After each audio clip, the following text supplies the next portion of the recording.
Ladies and gentlemen, boys and girls, welcome to Tales with TR. I'm your host, Terry Ryan Jr., episode 226B. Let's get right to it. My next guest is a popular radio personality who can be heard regularly on the hit TSN sports talk show Overdrive and also has much experience co-hosting Leaf Lunch and, of course, his own intriguing podcast called Locked On Leafs. He regularly provides tremendous information to the red-hot Hazen Bro in their quest to outduel Team Owen Wilson in weekly TSN fantasy football as they look to repeat as champions following a controversial Super Bowl win last season. He is a fabulous fan, a scintillating sports mind, a bodacious broadcaster, a jovial journalist. He's not a doctor, you see, but he is an MD. Confirming my hunch, he was great on Leafs Lunch. Wouldn't you know, he's half a Hazen Bro. He leads the nation in tremendous information. Oh, my, he's a hell of a guy. Folks, when it comes to sports radio, there really is no other. Please welcome Mike DiStefano, also known as Al's brother. Al's brother, welcome to the program. What an intro. Holy moly. I didn't know you were a poet, Terry. Wow. No idea. Unbelievable. You deserve it, but I got a folklore English degree, so I learned little tricks of the trade little tweaks. And I'm a poetry fan, and that's bad poetry, but it rhymes, and I'll take it. How you doing, by the way? I'm doing well. It's, the start of the hockey season, so, things are starting to get busy and heat up in life and obviously with the hockey world. So, it's always exciting when the new year begins. Now, I haven't heard, I know you're a jack of all trades when it comes to sports fandom. Do you follow baseball as closely as you follow hockey and football? Not as closely. I used to when I was younger, like before I started working in sports and it became a job of mine to more so cover the NFL and cover the Leafs and cover NHL. I had more time to focus on whatever. But you become an adult and time becomes more scarce for you, and baseball's the thing that kind of fell away a little bit. Like I watch the Jays and all that, but I'm following along what's going on in the playoffs. Obviously, it's been pretty thrilling. But in terms of is it on the same level as I am with hockey and football? It's down a peg. If I'm being so July, August, you're still kind of got your finger on the pulse in football and hockey, but you're a casual fan for the Jays. Yeah, I would say that's probably a good way to put it. Like, when the game's on, I'll toss it on if there's nothing going, nothing happening that night for me. But it's not something where I'm sitting down on the couch each and every game and making sure that I'm watching it. And are you from Toronto? So I was born and raised in Niagara Falls. So it's not too far, just about an hour and a half or so away from the falls. So I was from Niagara and then moved to Toronto for school, and I've been here since 2017. So going on where 7 years. Mike was that Ryerson, I'm guessing? No, actually, it was. So I did my undergrad at Western in London, and then afterwards I did a sports journalism program at Centennial College. So it was a Centennial program.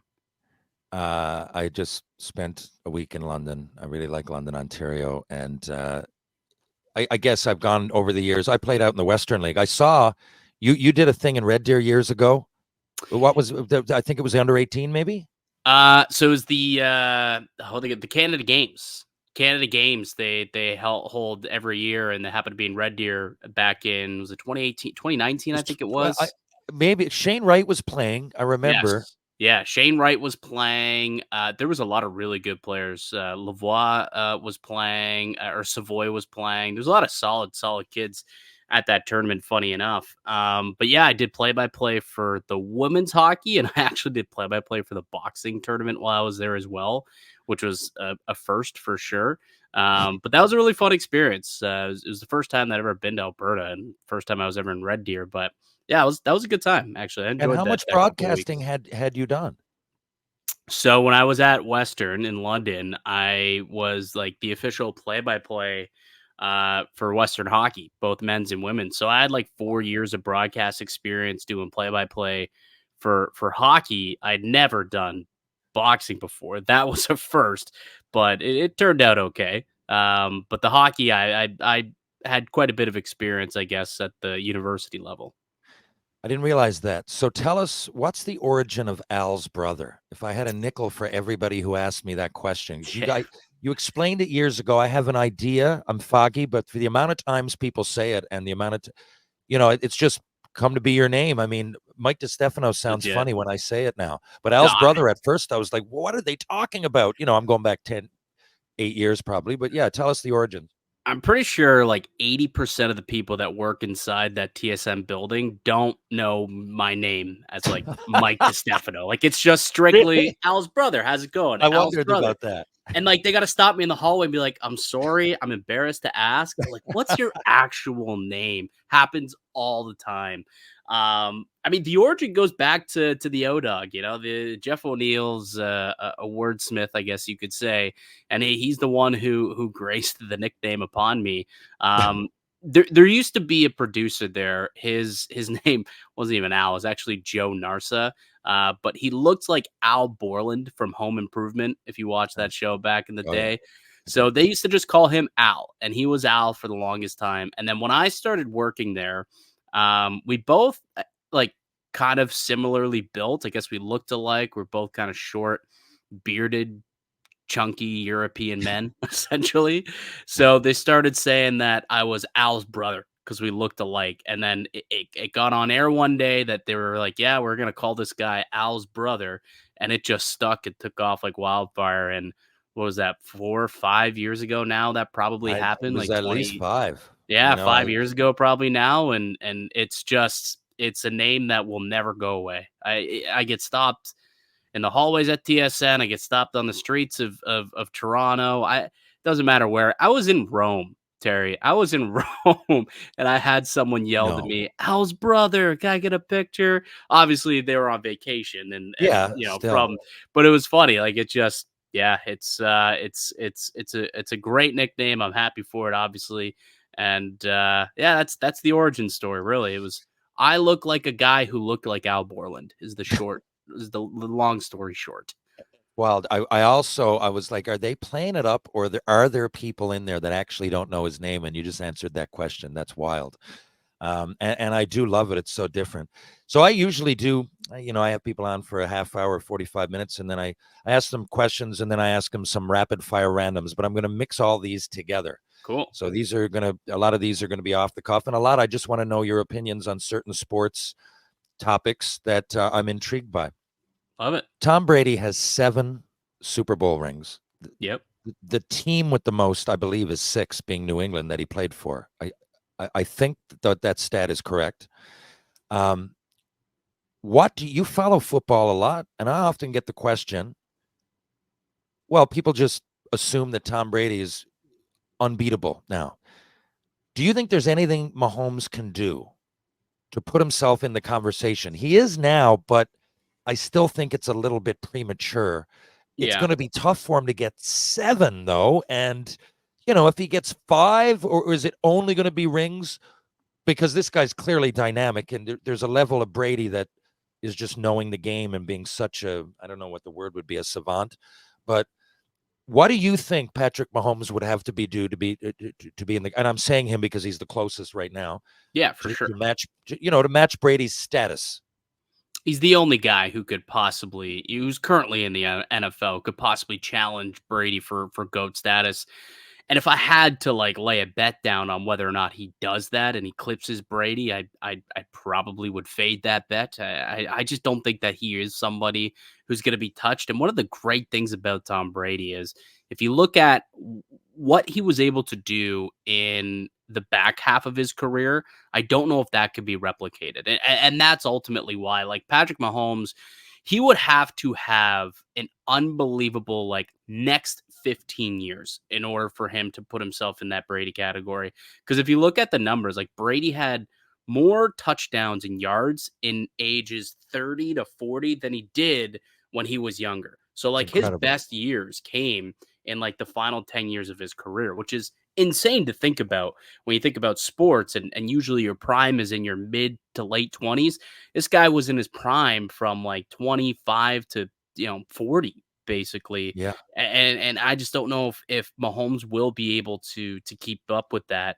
But that being said, if he does rattle off a bunch more Super Bowls. If he can get himself to 5, 6 Super Bowls, he's already got a couple of Super Bowl MVPs. He already has a couple MVPs as well. Accolade wise, I think he could get close. But there's just something about Brady and the killer instinct and the Yeah. mentality, like almost a Mamba mentality type of thing that Tom Brady had. Um, the competitive nature that I'm just not sure really sits in like today's generation. Like I just don't know if I could ever look at it. And maybe it's just me being a prisoner of the moment and looking at Brady as such a cerebral guy. But I don't know if we'll ever look at a player like that again in the sport of football. It'd have to be something quite remarkable. And I'm not sure I can see Mahomes getting to that status. I don't hear you talk about basketball much, but Vince Carter's a big name in Toronto. Where are Yeah. you on? I was very, very surprised that they decided to retire his jersey. Given what happened, it wasn't that far ago. It's not like you got to be 90 to remember that. I mean, you know, he there was a lot of good and a lot of bad when he left. I was very surprised they honored him. What's the vibe in Toronto around that, and what do you think of it? Depends. It depends how old you are. I think that Mm. honestly, it depends how old you are. If you were born in maybe the early '90s or the '80s or prior to that, I think that a lot of people have issues with the Raptors retiring Vince Carter's number because they have more of a memory and a defined memory of how ugly that split was, how he Yeah, abandoned the like team. me. Right, I was born in '77, and I remember the heartbreak and just looking at people exactly, and young basketball players and myself. I was exactly. just entering pro hockey, and I'm going, "What's this guy doing?" To Right. me, it's tarnished. But anyway, sorry I cut you off. No, but like that's exactly what it is. So I think it's anyone like, from pretty much early 90s and back, there's some bad blood there when it comes to Raptors fans and their, relationship with Vince Carter. But it seems like I've spoken with a lot of, we'll call them kids, but like, 20-year-olds and Yeah, teenagers who their big memory of Vince Carter is the Carter Effect, the movie, the documentary on Netflix, and the yeah, argument. And if you just watch that, it's like, wow. I mean, he put the Raptors on the map. How could he not be, revered as the greatest Raptor of all time and have his number put up into the rafters? And it's just they don't have that heartbreak, right? That the generation before had during Vince Carter's departure with the Raptors. Like my producer on Gameplays, he's quite young. He's like 24 or something like that. And he believes that they should honor him and retire his number, but he doesn't have like that heartbreak aspect of being a yeah. Raptors fan when it Heartbreak's comes to big. that. So I think it's a generational gap between whether or not, people and Raptors fans believe that they should or shouldn't retire the number. I respect what Vince Carter did as a Raptor while he was here. I kind of had an inkling it was going to happen though, like just because of it's a year where this team needed something to celebrate, and Kyle Lowry isn't ready to have his number go up into the rafters yet. He's still playing. I think they needed something because it's going to be a tough season. It's going It to be a is. bad year. They're not going to sell a lot of tickets, I don't think. Not going to be a big year of merchandising. So they needed something to get people into the building for a game. And I think a Vince Carter night, some sort of celebration, raising his number to the banner, I kind of foresaw happening. But yeah, it's definitely a tricky topic amongst Raptors fans. Um, so I'm in. I listened to you guys a few years ago. I mean, I was a casual football fan. I'm really into it now. And one of the ways that I would get some information is by listening to you guys go back and forth. And because really, and I love Luke. Like, I looked up to him anyway, being a Canadian player that made it to the NFL. Yeah. And I mean, come on, Super Bowl for a Canadian, it still has just a fantastic charm to it because I associate the NFL with Americans. But I'm not putting down, we had all kinds of players playing. I feel like I'm very aware of it because he's on there and he really explains himself well, as do you. So I start there and then I immerse myself in fantasy pools and stuff because I find it really hard to pay attention, and I find it really hard to keep track of all the college what goes on, right? I mean, and there's a lot of it. Then there's Oh, hockey and yeah. other sports, other interests. I'm doing Shoresy and things. So I find the best way for me is to listen to shows like yourself, and then I go to fantasy and I'll learn. The first couple of years I learned because I lost every night, but you get to see who's doing what, right? How Right. do you do it? Like, you get your information somewhere. Is it just immersing yourself? Like, how many fantasy pools do you have on the go at the same time? And is that where your information starts, or do you wake up and go, okay, here's Sports Illustrated, here's USA Today, here's this, you know? It's actually funny, Tara. I was having this conversation with a buddy of mine, and I guess like you know where it starts, and I'll be completely honest with you. It starts with when you're a kid, the video games. Like whether it's my knowledge of NHL, my knowledge of baseball, my knowledge of football, it started with the video games, right? Mhm. Playing, knowing the players. I was a big fan of the GM modes, so I was always trading for players and different guys, and that was just what I loved to do. So I've always felt like that gave me a bit of a base of my It does. information of That's no players. shit, man. It really does. That's one. 100%. Yeah. 100%. So Uh, that's the base. And then from there, it's just immersing myself in the sport, watching the game, right? Watching the Leafs play every night, watching, the Canucks, the Oilers, every team I possibly can, just sitting down, being a hockey junkie. Same thing. Every Sunday, I'm sitting down watching any game. Doesn't matter who's in it, right? I'm a Colts fan, but I'll sit there and I'll watch, a Texans Bills game on a Sunday. Absolutely. Sit there and watch that game that mm, went till 1 a.m. this past weekend, Dallas and Pittsburgh. You bet your ass I'm watching that game.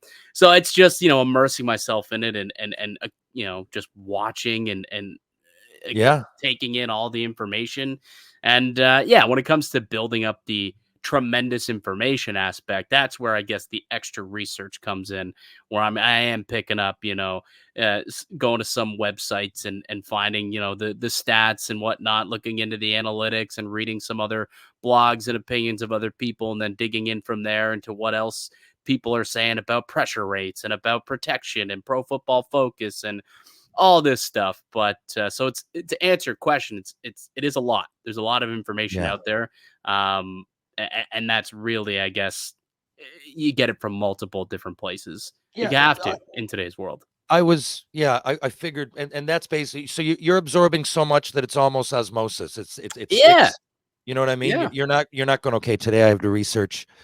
You're just, it's so much that's going on. You're immersing yourself in it. Okay. So let's say it's going to be a bit off base.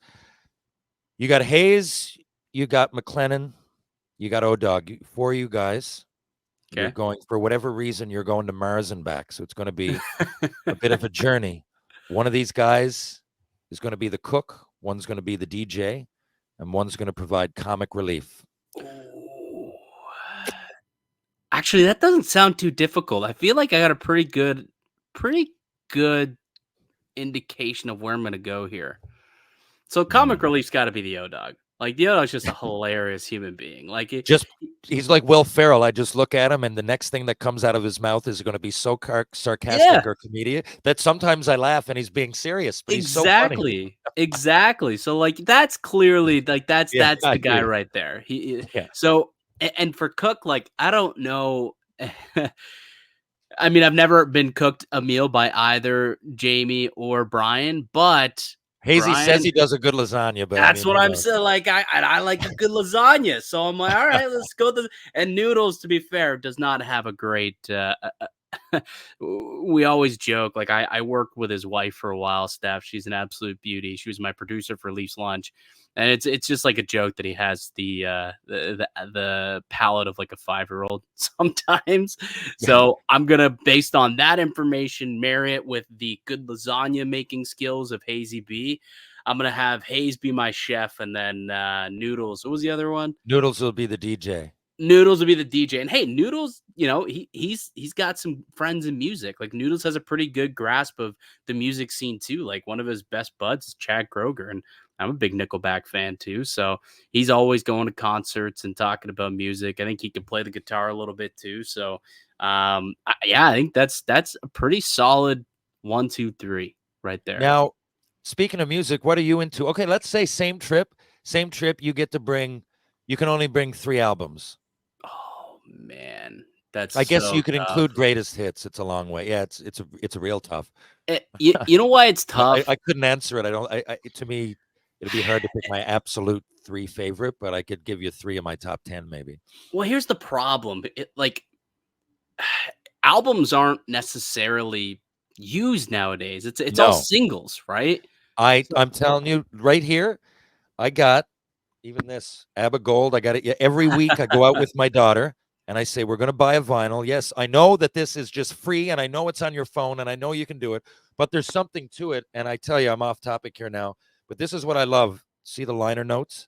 I yeah, love that about the albums. It's a more personal experience, but you're right. Not many people, as each day, as each minute goes by, less and less people give a shit about an album. But it's true. Sadly, it's I true know. because even on an album, like if you play an album, right, like whatever it may be, 12 songs, let's say on the album, Mm, 13 songs, you probably only are gonna like 4 of them, maybe 5 of them.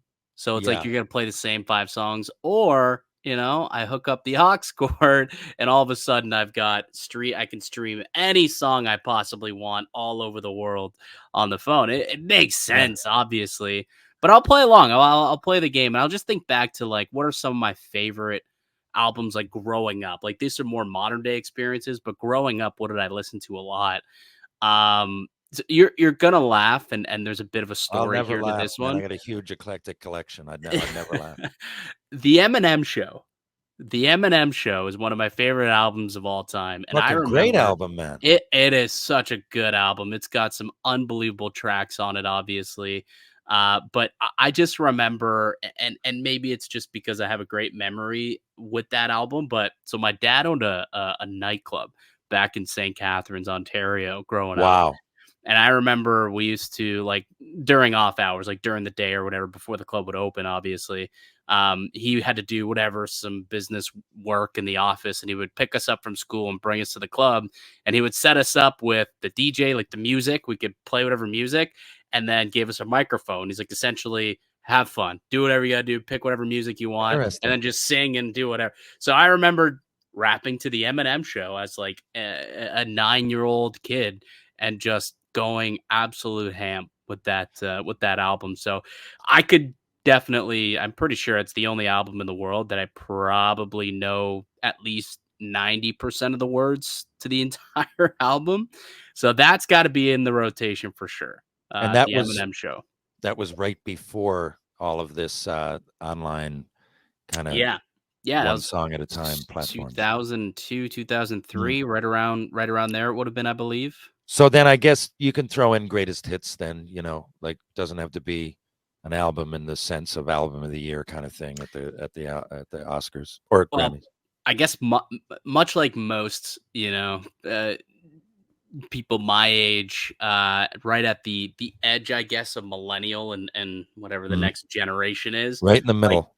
right in the middle. Like I'm a Yeah. 94, so like I grew up big time, like soft rock slash like alternative rock, pop punk, like Green Day level stuff. So Yeah, if man. there was, a greatest hits of, pop punk of the 2000s, that's always playing on the rotation. That would be right up at the top for me. I love that too. So I flew myself and my dad up this summer to see Green Day at Oh, I was just in awesome. Toronto at the Rogers Center. It was unbelievable. It was really so. If you can believe this, I went. I'm the only Newfoundlander to play in the Western Hockey League, and I had to move out there to get drafted. But Tri Cities had promised, and there's a long story to it. But I ended up going to Tri City. You can imagine this. It was the early '90s, and the grunge movement was happening. So like, and Nirvana, Pearl Jam, Soundgarden, Alice in Chains. I mean, they're all from there. Temple of the Dog. They're all from Seattle, and then everybody else came. So we saw Green Day like 6 times before I was 19. Because that album Unreal. Dookie had come out. Yeah. So and they're there. Green Day. There you go. American Idiot. That That's a I what yeah, another right. album that's just unbelievable. It's got so many great hits on it. It's That's the like last. Boulevard of Broken Dreams and Yeah. American Idiot, American Idiot. obviously. Wake Me Up Minority. One Not, September. Yeah. not Minority. Is Red What's Flag on that one? No, that's Billy Talent. Billy Talent's another actually Billy a Talent. local band that I love. Yeah, skate with us once in a while. I do a Monday skate. I got to know Jim Cuddy years ago. Oh, that's I'm in awesome. I'm in Toronto a lot. There's a hockey tournament called Summit of the Arts, And Dave Bedini, the Rio Statics, he's a great sports writer too, and he's awesome books. Dave has a foot in both music and hockey equally. And I play with him and Jim Cuddy, and it's every spring. I didn't go this year, but I've been at most the last 15 years. Kind of how I got into the industry. I used to play with Republic of Doyle here at a hockey team, and I had a folklore English degree. I couldn't get a job anywhere, and Hawk said, "Well, I'll get you on set. Just come up and play for our hockey team at this event." And I met the guys from Billy Talent. Gord Downey was still alive. Sloan would be there, and we got to go down to the Horseshoe Tavern and sing with the boys that night. It was wild. Nice. I love But that. I'm a Beatles fan. I'm a huge fan of whatever. My daughter's name is Penny Lane, but I'll often say to her, I'm like, like American Idiot, for example, was meant to be an album. That you're like the Beatles would put out and great songs, but I'm like their last five were just meant to be. You got to listen to them as an album. Like Sergeant Pepper, the mystique of it is that you listen start to finish. Like so, you're not going to get it just putting on like She's Leaving Home and then with a little help from my friends, like back and forth. And Green Day are great. They still put out songs intended to be albums, even though it's a bit archaic. How many fantasy teams are you involved in at one time? Because hockey and football are going on. I can see if it was a lot, but it was baseball and basketball. But your two sports that you follow the most are going on at the same time. So it must be a frenzy every day. Is it getting your pools in order? Oh yeah, absolutely. It is. It's wild sometimes, and you wake up or not even you wake up. It'll be like I don't know 8:30, and you'll be watching the game, and you'll see someone score a goal, and you'll be like, "Oh, nice for the fantasy team," and then you'll realize, "Oh crap, I forgot to set my lineup." Be Oh sitting on the God, bench. Oh, all the isn't that the time that worst? happens. Oh, all the time that happens to me. But I am in only two hockey fantasy leagues. I usually am in three, but one ended up just kind of disbanding this year. So I'm in two of them, and then I'm in four fantasy football pools. And is So that you got the fantasy football pools, and you have the whatever you're going to call your little, your duel with Owen yeah, Wilson yeah, that's on top of the on uh, top of the everything. overdrive picks championship Super Bowl, whatever we're calling that thing. Yeah, that's on top of all of that. Absolutely. Which I What? appreciate at the top. You did say that we were champions, and I agree. I don't think there's any controversy about it. I believe that Hayes and Bro were the playoff champions, and last I checked, it's all about playoff wins, not regular season wins. And I thought thank it was established when the year ended. I thought you guys were handed the ring, or the victory, and then I'm hearing now that it was controversial. I agree with you. I'm going, what? I don't remember that at the time. I remember a little bit of back and forth, but I thought it was accepted that you guys won. Now, yeah, who last knows? I checked, the President's Trophy ain't the Stanley Cup, but eh. I agree. And by the way, you've been so congrats on a big weekend. I hope you turn it around. And it's that game. I think it was 5.5 was the spread, and something happened at the. You guys have been off. Like you guys have been off by half a point here and there. Oh, all the Um, time. All the yeah, time. Just the dirty backdoor covers by that. All the time. Oh, the Steelers and Cowboys game went right down to the final play. Like if Dak mm, Prescott doesn't convert on that 4th and goal with 30 seconds left, we cover. We have an immaculate week, Terry. Would have been an immaculate week. That was the difference. That one play, a 4th and goal with 30 seconds left in the game, was enough to change it from which us I an thought. immaculate week Yeah, to only being 5-1, 6-1 on the week. Yeah. I was as surprised as you were. Now, what do you think? Do you think Prescott can get it done in the playoffs?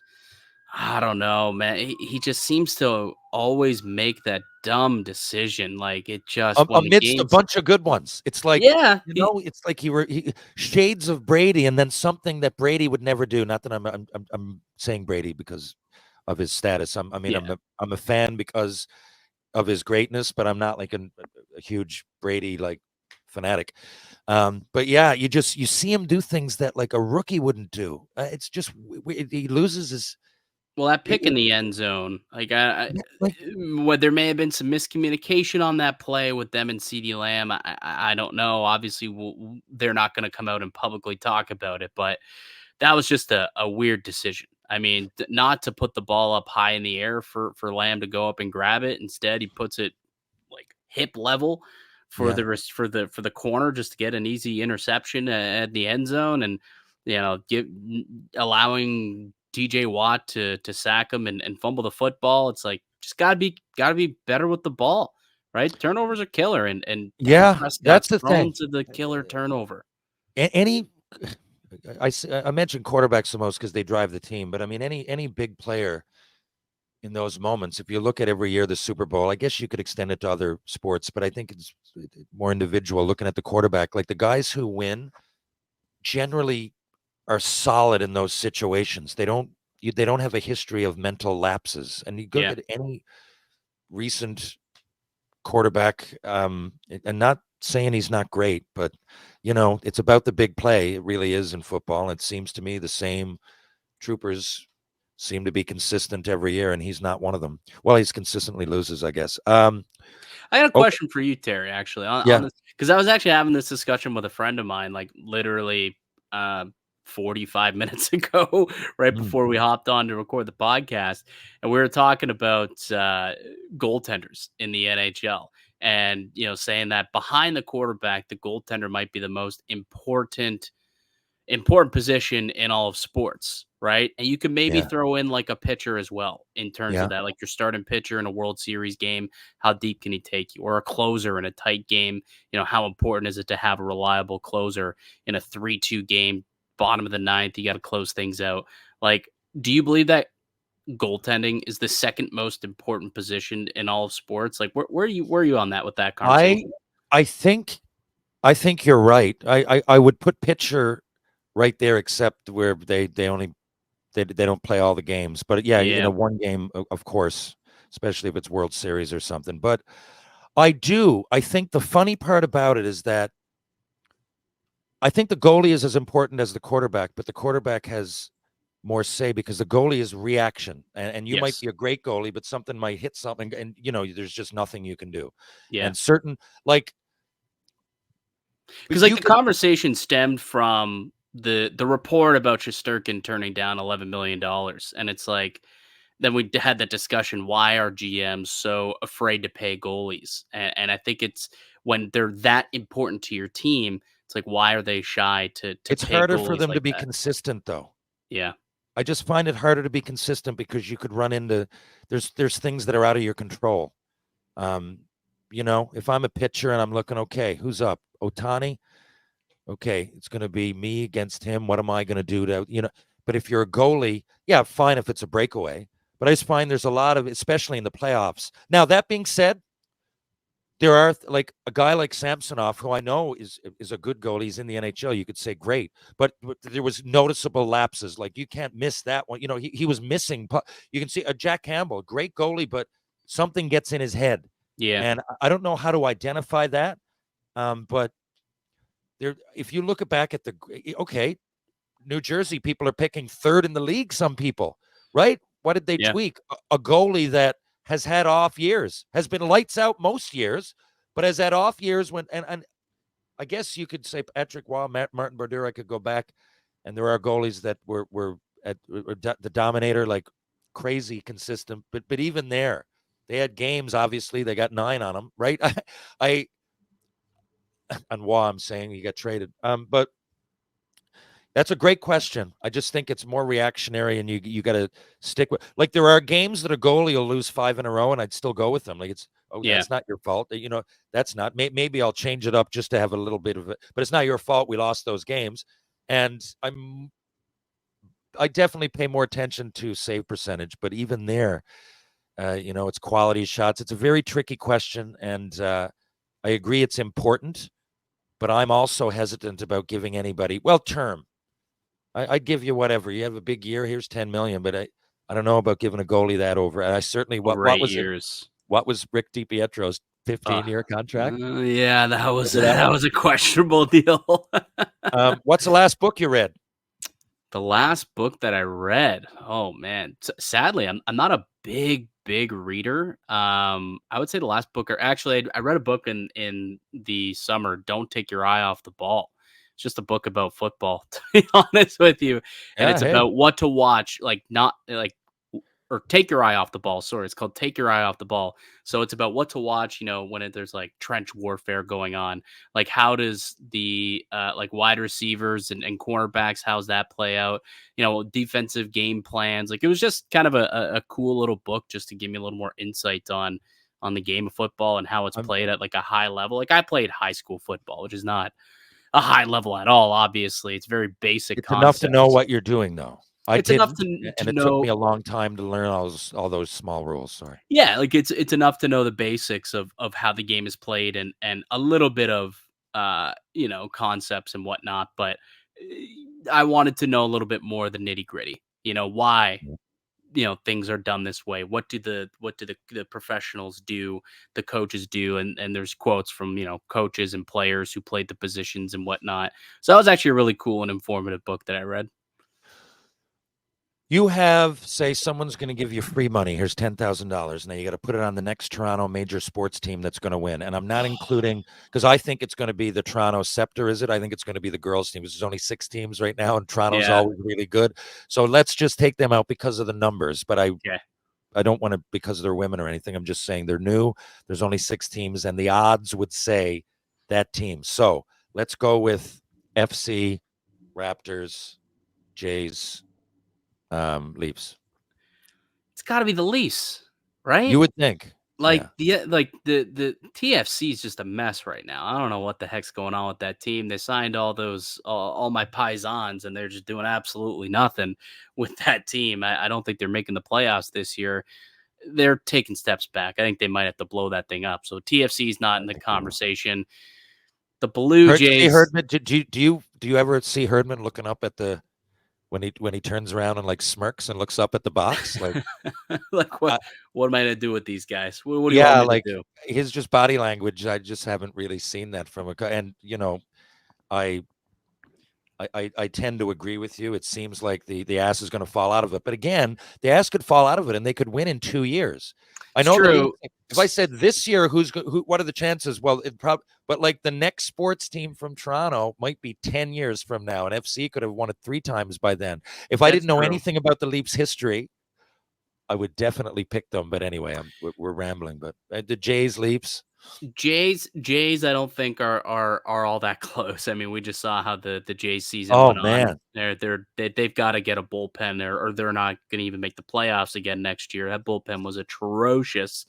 And hopefully Vladdy can continue to, have the year that he had this season. Hopefully that's what he is going forward. The Blue Jays certainly need that to be the case. And they need a big bounce back from Bo Bichette. I don't even know if Bo Bichette's going to be on this team next year. He could be gone this summer. So there's a lot of question marks with that squad. So I guess you got to look at the Leafs. I think they're a better team this year. I think they're built better for success, in particular in the playoffs. Bringing in a guy like Chris Tanev, Oliver Ekman-Larsson, who just won a Stanley Cup, bringing in Max Pacioretty, good veteran, to play lower down the lineup, hopefully get an extra goal or two, which is what they've desperately needed in the playoffs. And I like Craig Berube. I think that he's a coach who's going to bring some accountability to this team. And hopefully, I was talking about it actually on the Lockdown Leaf show. There's 2 things that I want to be kind of keep an eye on early on in the season to decide if things are truly different or not. And 2 things are the Leafs have been atrocious in Octobers. I think the record, hold on, I've got it here. I think it's 19, 16, and 7 in October in the last 5 years. Not a good record for a team that's, cup contenders over the course of the last 5 years. That's a 535 points percentage. Not great. So they start the year and finish poorly. Yes. Yeah. That's pretty much the Maple Leafs in a nutshell. And then the other one is they've consistently just played down to their opponents. Like they lose to Montreal's, they've lost to the Buffaloes and the Coyotes. They haven't won a home game against the Coyotes, now Utah. So I guess they're still not going to win a home game against the Coyotes. But it's been since 2002 since they've beaten the Coyotes franchise at home. Outrageous. But so those 2 trends, I am curious to see if they can buck those under Berube. Like, will he make sure that they're ready to go, right from the start of the year? Hopefully they have a good October and they're ready to go. Hopefully, when they play those subpar teams, the Columbuses, the Canadiens, the Buffaloes of the world, the Sharks, they win those games as they should, and it hasn't been the case in the past. So those are two kind of things that I'm looking at to early on see, all right, how different are things with this team under Berube? And those are kind of two trends that I'll be keeping an eye on. Yeah, and it's hard not to look at the past if you're a Leafs fan, but it's combined to my mind a lot of bad luck too. Some of those game sevens just a bounce, and you're like, oh god. Yeah. And you know what? I'm not this passionate Leafs fan. I do look, but you know why I kind of got a spot in my heart for it because those athletes are love Toronto. They're really not. Think about it, they're not into anything. Like they're good representatives. They're well conditioned athletes that generally aren't assholes, and they go out and do their job. And I'm sure there's a lot of pressure playing in Toronto, and they're all going through it together. And I just think I'd love to see them break out and at least make a good solid run at it, just because they've invested themselves in the team. They seem like buddies, and they get so much shit. And they're fantastic players. I just hate to see all that talent not be rewarded, especially when they work hard, and they do. Okay, I got to take off. I got to go get my daughter. I guess I'll leave you with one question before we go. It's an all-time team. In this hypothetical, I got a squad. You've got a squad. We can pick whoever, and everybody's in their prime. And it's all time. I need 3 forwards, 2D, and a goalie. And you can't pick who's the top. Howe, Lemieux, Gretzky, or any Montreal Canadiens. I'm only saying that because they've had so many Hall of Famers and everything else. So, pick your all-time team. All right. I guess the all-time team without taking any of the greats, no Mount Rushmore guys. I'm guessing you said Bobby Orr's not. Yeah, I'm considering Orr, Lemieux, Howe, Gretzky, the top 4 ever. It's going to be hard to break in there, except. Yeah. Anyway, that's just what I'm saying. I assume it is, right. There's arguments for Richard and Crosby and everything, I know, but let's just say them. I'll start with goalie then. There's a good conversation to be had who the greatest goalie is. I think it's a 3-way conversation between Waugh, Brodeur, and Dominic Hasek. But I've spoken to enough goalies in my life who suggest that it is Hasek is the number 1 goaltender. I know Noodles has banged that drum for years, so they know more than I about the goalie position. So I'll roll with Dom Hasek, who was unbelievable. Oh yeah, so, he's Hart Trophy winner, man. I watched that with my own eyes. He was crazy good. Yeah. So I'll put the Dominator in the pipes up front. Like I might have to go with McDavid. Like, I don't know if this is just a millennial pick by me, but when you talk about who the most skilled player of all time is, how can you not go with Connor McDavid? What this guy's been able to do, the speed, the power, and the fact that he's got the brain and the hands to go along with it. It's just never been done before. So if I got to put together a team of guys in their prime, I'm going to put Connor McDavid in there as one of my forwards. I probably should. Let's get no Montreal Canadiens, eh? Toss Yager in there. Great Could pick. probably toss Jaromir Jagr in there, who I think would have passed the assist mark for Gretzky if he would have played all those years. And we'll round things out with maybe the greatest goal scorer of all time, Mike Bossy. Oh, baby. Thanks for giving him a little bit of credit. Yeah. People forget. I don't know how. I mean, I know you weren't alive. I was only like 2 years old. Yeah, but goals per game, it's unquestioned. God. Like, Lights if you would have played a whole career, I mean, imagine. Ovi'd be chasing him. Yeah, I think so too. Not Gretzky. I think so too. It was just he was 50 for a joke. He just one of the best shooters you could argue ever. So if you put you think of that right shot and a right shot to go with your 2 lefts. That's what I'm saying. You think of that line, right? You got Yager, you've got McDavid, and then you got Mike Bossy to shoot the pill. I like that line a lot. I really, really do. Defensively, oh man, this is tough. This is really, really tough. Man, defensively, I guess we'll coffee. He jumps at you. 48 for 49 goals is insane. Like coffee is probably up there for me, and You might have to go with someone more defensive if you got coffee. That's what on I'm there. thinking. Yeah. Like I don't know, like a Niedermeyer type of player, possibly. Do I just go all out like Prongs? Chris Pronger was. Wow, that's like Pronger with Niedermeyer or Coffee would complement them really well. I know they both shoot left, but big, tough, smart. Prong's got this reputation because he was real tough and front of the net was lights out. But I mean, really talented. He could make a pass, man. He was a good shooter. If you took all that out, Pronger would still an NHLer. People don't realize that. Like he was a great fucking player. Nick Lidstrom's also a guy that probably should be put into the conversation. Yeah. Maybe Lidstrom and it's so tough, Terry. To pick two of those three guys. There you go. Let's go Lidstrom and coffee. I'll go Lidstrom coffee. That's a great. So McDavid, you got Bossy, you got Yager, you got the Dominator, Lidstrom, and coffee. Yeah. What a fucking lineup. Al's brother, it's been great. I got to get my daughter now and take her to training. We were on for 46 minutes so far. I told you 25, so I really appreciate that. Listen, if you ever want to do this again, I got all kinds of more questions. Maybe we could have a volume 2 and maybe at Christmas or towards the end of the year. And I have one suggestion for you and you guys. And please, I love Overdrive. A lot of people consider it the best sports show in the country. I think it might be number 1. I'd love you guys.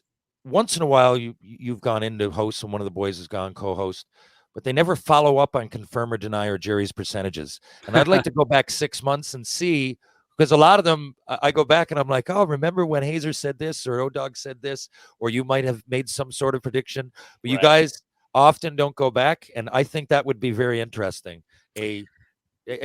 Let's revisit confirm or deny from like a year ago when people were making predictions for the season. You know what I mean? It would be an interesting little segment. It would be, and it's funny. There used to be a Twitter account that did follow it. I don't know if it still does, but there used to be one that whenever a percentage would either like hit or confirm or deny would hit or not hit, like it was like definitive. All right, we've got our answer. They would follow up with the tweet of whether or not it happened and whether or not you were right or wrong on that answer. So I don't know if that account still exists, but it did once upon a time. Well, I will look into it. Got anything to promote before we go? Your Locked On Leafs podcast. What else you got going, Al's brother? I got a lot going on. Yeah, I got the Locked On Leafs podcast. You can go check that out each and every day. You can get it wherever you get a podcast. Also up on YouTube Monday through Friday. We got new episodes coming out. So with the season starting up tonight, we'll be rocking and rolling right from puck drop. We'll be getting ready to go. And I see you got some hockey cards behind you there. I actually have I'm a big hockey card guy as well. You got to meet Ken Reed.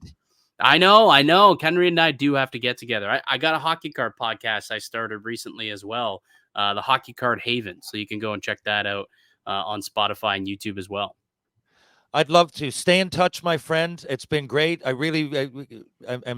I know that you're real busy, so it's a privilege to have you on here. Because I'm hesitant to ask anybody in this media world because you're so busy anyway.